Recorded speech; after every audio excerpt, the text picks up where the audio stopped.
Hello, everyone. I'm Chris. And this is Milton, and this is the Sports Truth. The truth will set you free. Today, we are going to talk about the state of affairs for the 49ers. I believe that the 49ers are a quarterback away from competing for the Super Bowl. And that all starts with the draft coming up. The Niners, a week ago, jumped up to the number 3 spot, giving up 2 first-round picks so that they could pick a quarterback in this quarterback-rich draft.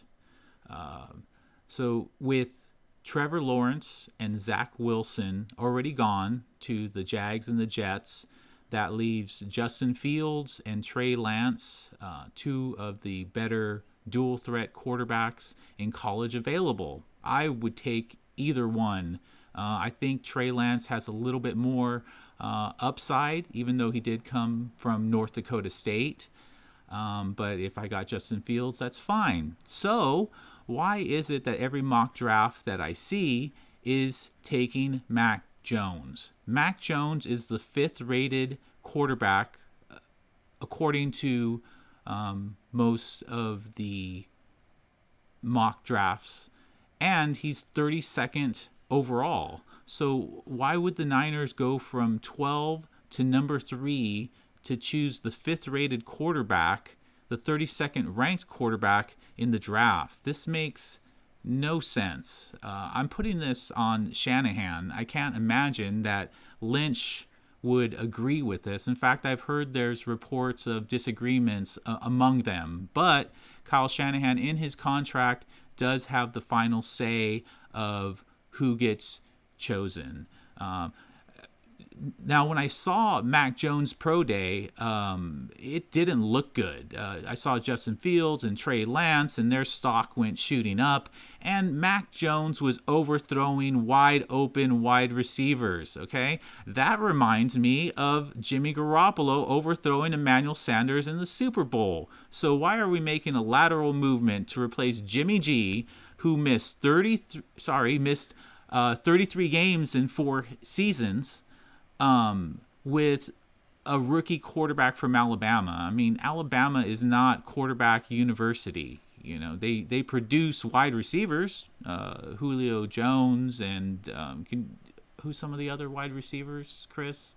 I can't really think of them on top of my head, but going off what you were saying. Calvin Ridley. Yeah, Calvin Ridley. Yeah, and there's a bunch of other ones, and they produce amazing players in the pros at every level, defense, everything but quarterback.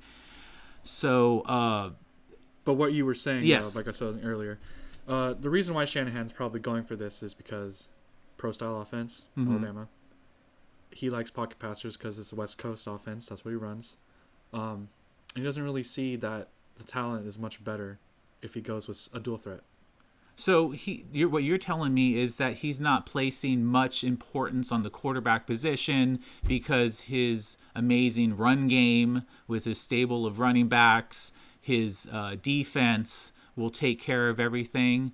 But, I mean, I think that's sort of limiting your offense. I did see what Shanahan probably saw in Mac Jones is that he does throw short passes across the middle really well, which plays into Shanahan's offense. But how about when you're down in the Super Bowl and you need that long touchdown pass? It limits the 49er offense, which is sad. So, if they end up choosing Mac Jones, best case scenario is that we go to the NFC Championship. Maybe we even go back to the Super Bowl. But any thoughts of winning Super Bowls goes out the window with a Mac Jones. And I hope that I'm totally wrong, because I will eat all the egg on my face if Mac Jones ends up being the special quarterback that Kyle Shanahan sees. But a lot of sports reporters that I see are just as baffled and confused as I am. I mean, how you could be so close on the precipice of another Super Bowl and just throw it away, the future, on an unproven quarterback like Mac Jones. Well, You see, he's trying to get a pocket passer who can convert 3rd and 1, 3rd and 2, doing short passes, and Mac Jones fits that. But going off what you're saying, if you need a 3rd and 15, like a certain Patrick Mahomes, I don't think Mac Jones can do that. Definitely go with Justin Fields. He could probably do it. What do you think? Yeah, I mean, what I saw from the pro day, I mean, with Justin Fields, you got 4.4 speed. He showed me an amazing, heroic game when he basically had busted ribs, or at least bruised ribs, and he throws 6 touchdowns against Clemson and beats Trevor Lawrence, who at that point, I believe, only had lost 1 game in all college football, and that was in the national championship game. So I was really impressed. And, you know, no one was going to beat Alabama this year. Alabama probably had one of the best college football teams maybe ever. Of all time, yeah. Of all time. Unfortunately, because, you know, Shanahan has read too much into that. He thinks that he could continue the success that Mac Jones has had at Alabama, plug him in at quarterback, and that everything will work out. I wish Shanahan would jump into the future a little bit. The NFL is turning into the dual threat quarterback. You have Lamar Jackson, you have Patrick Mahomes, you have Deshaun Watson, Kyler Murray. I mean, if you look at the list of top 10 quarterbacks, probably 7 or 8 of them are the dual threats. Or at least can run, you know. Right. Brady's the last, though. Brady is an outlier. He is a pocket passer, but he gets rid of the ball so quick, and his pocket awareness is very Montana-like, that if he feels the pressure, he's going to dink and dunk it, or just move out of the way and get that pass off. But the next generation of football is headed in that direction. So the dual threat, and here you go, you got the 3rd pick in the draft. If you Justin Fields, Trey Lance, they are the future. In fact, I can see years from now, in, you know, who knows what podcast it'll be, podcast 100, that we will it'll go from tears to laughter as we look at all the players that the 49ers could have chose. You know, we could start off with Justin Fields and Trey Lance, even Kyle Pitts, any of the top offensive tackles, top cornerbacks. It's not good. I mean, I think history repeats itself. Obviously, definitely in football. I sort of equate this to the Bears. The Bears, a couple years ago, were at the number 3 spot. They traded some draft capital to go to number 2 for the 49ers. And with Deshaun Watson and Patrick Mahomes, perhaps 2 of the top 5 quarterbacks in the league right now, they chose Mitch Trubisky. So you're telling me that we're going to choose a Mitch Trubisky type quarterback who had 1 year of success in college, and we're going with Mac Jones. Yeah, of course. I mean, to be fair, though, Mitchell Trubisky has never thrown a pick 6 in his career. That's a nice random fact there. But credits go to my friend. He told me that. Yeah. Oh, I mean, what is it? Yeah, no, sorry. I just a little baffled with another Mitch Trubisky 2.0. Yes. Poor 49ers. I mean, how could you bomb the number 3 pick? You know, I mean, the Niners were in this situation many years ago when they had the top draft pick and they had a choice between Alex Smith, a good solid quarterback, but you had Aaron Rodgers there from Cal, a longtime 49er fan.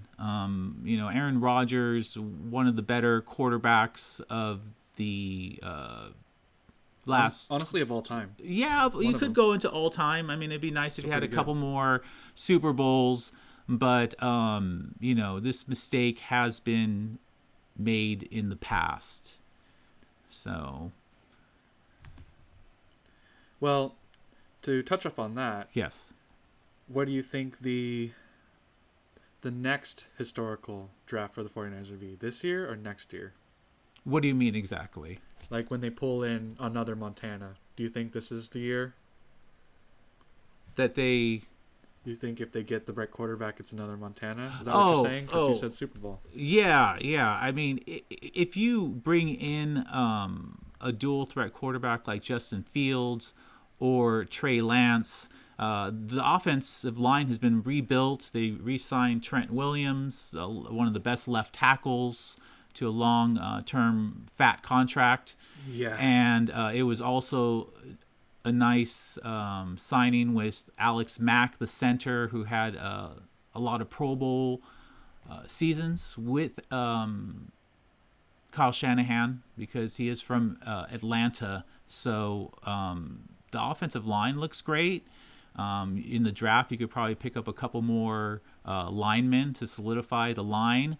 You have a stable of running backs with Mostert and Jeff Wilson Jr. And, if there's one thing that Shanahan does, it's like his dad, Mike Shanahan, did with the Broncos. A lot of times the team or the player, the running back that led the Broncos, was some 4th or 5th round or someone off the street we never heard of. And Shanahan sort of has that same ability. I think with a genius comes the madness. He runs plays that misdirection plays and jet sweeps, and the defense has no idea where you're going. And so that doesn't put too much pressure on the quarterback, because the quarterback has to, make those critical third down plays. I just think the 49ers are limiting their offensive capabilities and explosions by having a pocket passer. And if you look at Shanahan's history, all he had is pocket passers. Yes, he did have RG3 at the beginning, but after that, you have the Matt Ryans, you have the Kirk Cousins, and the Jimmy Garoppolos. All, I guess, mediocre quarterbacks with very limited mobility. And then with the first chance that you have to replace Jimmy G, you go goo-goo over Matthew Stafford, who has got a nice pass, a strong arm. He's been, most of his talent and career has been wasted away with the Lions. But he's been injured, so I don't know what the Rams are happy about, and I don't really see the Rams going anywhere. I mean, some people have them ranked in the top 10. I don't think that solves their problems. So somehow Shanahan is obsessed with the pocket passer, and could you imagine, Chris, if the 49ers had a dual threat quarterback of like Justin Fields or Trey Lance, that the quarterback could be a running option? So now you're trying to hand off to your running backs. You have George Kittle and that offensive line with all the protection. And it would be that one more thing for opposing defenses to have to deal with a dual threat quarterback of the ability of a Trey Lance or a Justin Fields. But instead you have Mac Jones dropping back, and should the pressure get to him, he's either going to throw rookie interceptions or be a mess. So yeah, I can imagine it. It would be kind of like a Ravens offense. So it would be like Lamar Jackson doing an option. So you would have that extra sort of threat. But also, do you remember back in 2018, I believe, 49ers?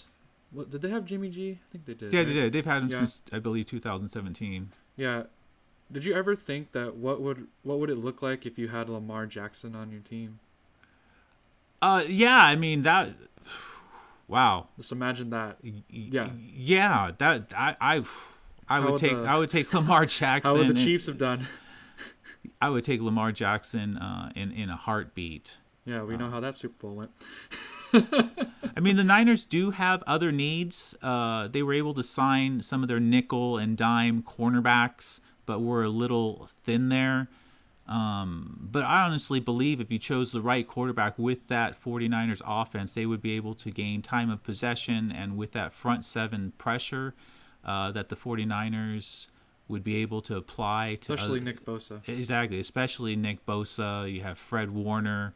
That's one of the next great linebackers. Oh, definitely. Yeah, I mean, not a complete team, but definitely closer to the Super Bowl team that they had a year ago before they ran into their Super Bowl hangover and the multiple injuries. I don't think any team had as many injuries. A lot of fans like to say, well, my team was injured. Well, everybody gets injured in NFL, but the Niners by week 2 or 3 had pretty much lost all their star players, including their quarterback. And it only makes sense to move on from Jimmy G. He has missed 33 games in 4 seasons, and replacing him with an immobile rookie quarterback doesn't seem like the best idea. Well, when you said history repeats itself, well, I have a 49er history question for you. Oh, great. Yeah, as our viewers, or should I say listeners, can see on this image, that is a certain someone with the 87 making a catch. Would you like to explain who this person is? Oh, yeah. I mean, Dwight Clark started the whole dynasty with the catch, playing against the hated Cowboys. That's where my hate for the Cowboys started, and it still exists to this day. Growing up as a Niner fan of 40 years, I always hated the Giants and the Cowboys because they got in the way and took some of our Super Bowls. But yes, with not very much time remaining, Montana gets flushed out of the pocket by Ed Too Tall Jones and 2 other Dallas Cowboys. I was gonna say thugs, but yeah. We can't be like that. No. Oh, right. And they say he threw it away, but man, he threw it away to where nobody could get it except Dwight Clark as he jumped up in the air and got it with his fingertips. I remember being in 3rd grade and us always replaying that same famous catch. How I miss the Montana years. You need a Pro Bowl quarterback to get to the Super Bowl. I mean, there's been a couple Super Bowls where you have someone like who's the quarterback of the Baltimore Ravens? Trent Dilfer? Yeah, I think so. Yeah, where the defense was so good from the Ravens that you just needed someone to manage the game. But these days, you need to have a successful organization and a team. You need a team nucleus, and the nucleus is essentially you need to have an amazing quarterback and a coach. And not only that, but the chemistry between them. I mean, we can only look back to last year's Super Bowl. You probably had one of the best nucleuses ever in Tom Brady, 7-time Super Bowl champ, and Bruce Arians, who's done more coaching than most of the coaches in the NFL. He was the offensive coordinator for some Super Bowl teams. He was the coordinator for Ben Roethlisberger, also Peyton Manning, Andrew Luck. When Pagano was dealing with his cancer issues, he stepped in, led the Colts to an 11-5 record into the playoffs. This is a guy who has more assistant coaches. I believe he had 26 with the Bucks. Yeah, that's a lot. Than anybody else. And also talk about he's definitely not a dictator like some of the Belichick's and some of the other coaches. He shared the wealth and the responsibility by having women coaches and by also having both of his coordinators are black. Todd Bowles, who is one of the best defensive coordinators in the league. And also for the offensive coordinator, the name slips my mind. Do you remember what his name? He used to play for Jacksonville. Oh man, yeah, I don't remember right now. Yeah, I don't remember. But so saying that, let's go to the 49er nucleus. On one hand, you have Shanahan, one of the most brilliant play callers, but at the same time, I believe he's sort of his worst enemy at times. So far, twice in the Super Bowl, in the fourth quarter, with leads. I would love to remind you about that. Don't remind me. You should have ran the ball. What happened? It's a painful. Tell me what happened. It's a painful scar. You okay. threw it, right? Did you throw it? I think you threw it. Yeah, I mean, all he had to do was run out the clock with the Falcons, and he wanted to keep passing. And all he had to do with the 49ers. Falcons, you mean the? Well, I mean, saying the Falcons Super Bowl when they were up 28-3. Oh yeah, that one. You would think all you got to do I thought is. you meant the Chiefs. Oh no, yeah, too, yeah. Why he was trying to turn Jimmy Garoppolo into Patrick Mahomes, I have no idea. I mean, you can always ask Pete Carroll. He tried to do that with Russell Wilson. We all know what happened at the goal line. Exactly. If you're not sure, run the ball. Go old school. Yeah. But lost my train of thought there. It's okay. I mean, it happens. We all know what happens when you get derailed. Yeah, it's funny because 2 weeks prior to the 49ers going to their Super Bowl to play the Chiefs, they had played the Packers. I believe they ran the ball 12 times straight. Mostert had 220 yards and 4 touchdowns. And, pretty impressive, yeah. And they ran away with it because when the Niners are running the ball, at least that year, they were pretty much unstoppable. Yeah, they seemed rather unstoppable, and I don't understand why you decided to go to throwing. Yeah, I mean, the whole 49ers Super Bowl was sort of a mess from the beginning. You have Mostert give you 220 yards and 4 touchdowns in the NFC Championship game, and yet he doesn't start till the second quarter. You have Shanahan put in his favorite player, Tevin Coleman, and the misuse of Mostert is the reason that the 49ers lost that Super Bowl. Do not put it on Jimmy G. Did he overthrow Emmanuel Sanders? Yes. Was he forced into bad throws? Yes. But I am putting most of the blame on Shanahan and not... Well, you can blame Patrick Mahomes, too. Well, yeah, but if you think about that 49ers Super Bowl... the 49ers had stopped Patrick Mahomes. He wasn't having such a good game. They had intercepted him twice, so the defense had done their job. All Shanahan had to do was run the ball, and they walk away with the Super Bowl. Instead, it's the, 2-3 jet chip wasp? I'm not too familiar. And your poor tight end is just staring at the screen in disbelief. Yeah. Now that we've gone back on the tangent, let's go back to the 49ers.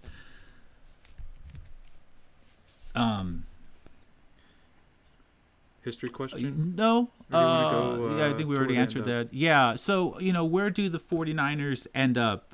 It depends. If the rumors are true and it's Mac Jones, then I see at best a playoff scenario of a wild card. They get in. Maybe they win one. Maybe they don't. Maybe they're one and done. With the rookie QB. They're not going to the NFC Championship where the Bucs will be there. The team that I believe and most people that know football believe are going to win the Super Bowl again. When you sign everybody that you have and you have Tom Brady and then you add some players through the draft, the rich get richer.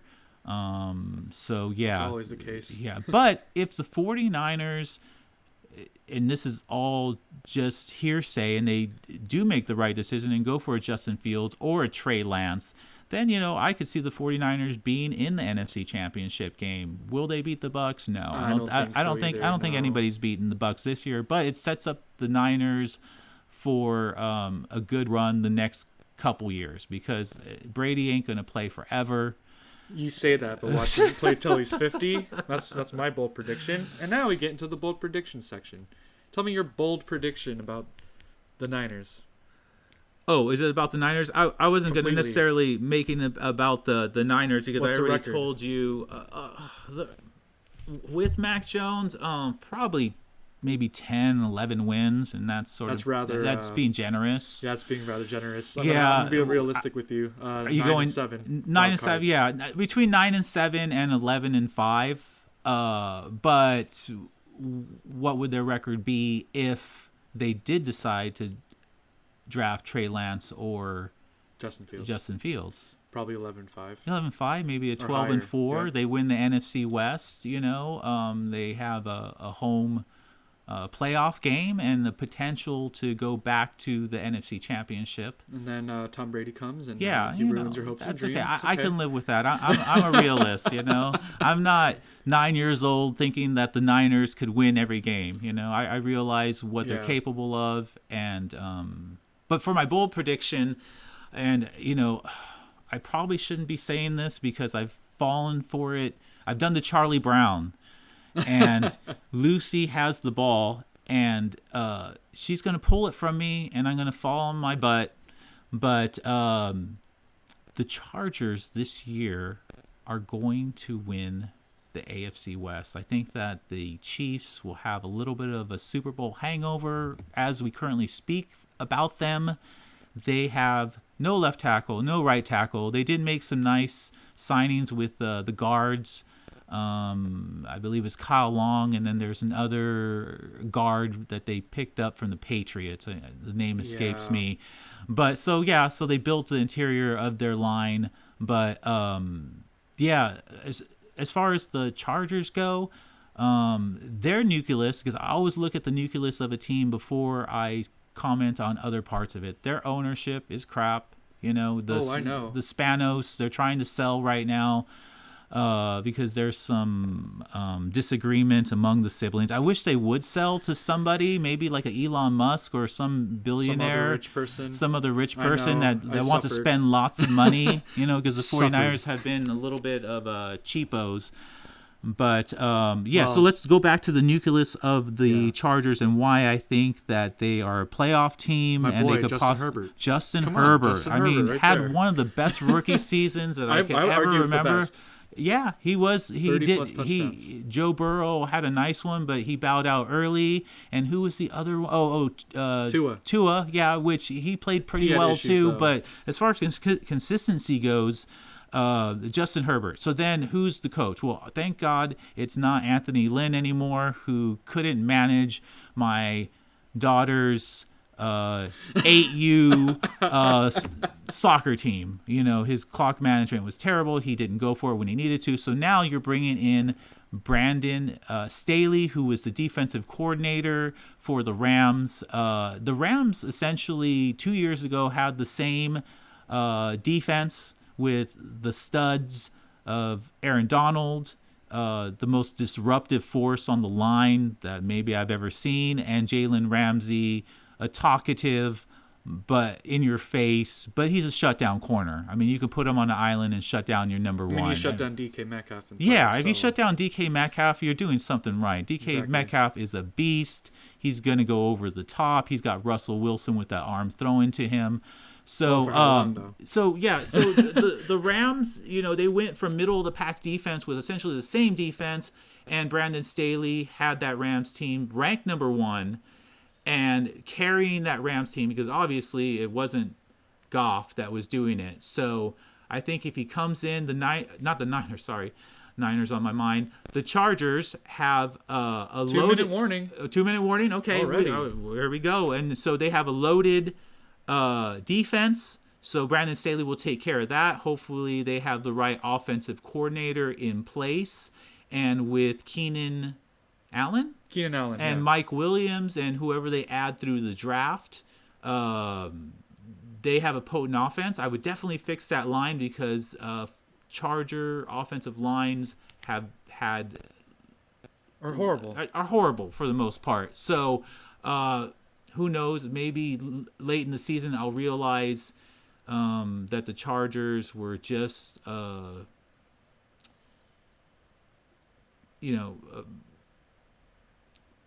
falling on their face, disappointing Charger fans, but I think the coach makes the difference. He will have this team going in the right direction, and so that's my bold prediction. And what's your bold prediction for the NFL season coming up? My bold prediction is, the Cardinals. See, they picked up AJ Green. Okay. JJ Watt. Okay. Sort of on their way out, but yes. You say that because you're a 49er fan. I'm I'm saying that just out of reality. I'm going to shoot you down here in a second. All right. And they got, I don't remember. I just said his name. The cornerback from the Patriots. Oh yeah, Malcolm Butler. Yes. Yeah, that's the same place he was The- at. It was the the Arizona hero of the Stadium. Super Bowl. Yeah, Yeah. in the stadium. Yes. The same stadium. He's gonna play twice against a year against the Seahawks. Yes. You're right. So all of that together, you say they're going out. I think if they all revitalize their careers there, if they all do like J.J. Watt said, he wants to be like a Deacon Jones. Where Okay. He moves, or did he say another? I think he said another defensive end. But yeah, if he does that, I say that the Cardinals can actually go number 2 or number 1 against your 49ers in the NFC West. Are they making the playoffs? They're making the playoffs. Okay. And with that, we're signing off. All right. Have a good day. And remember, the truth shall set you free.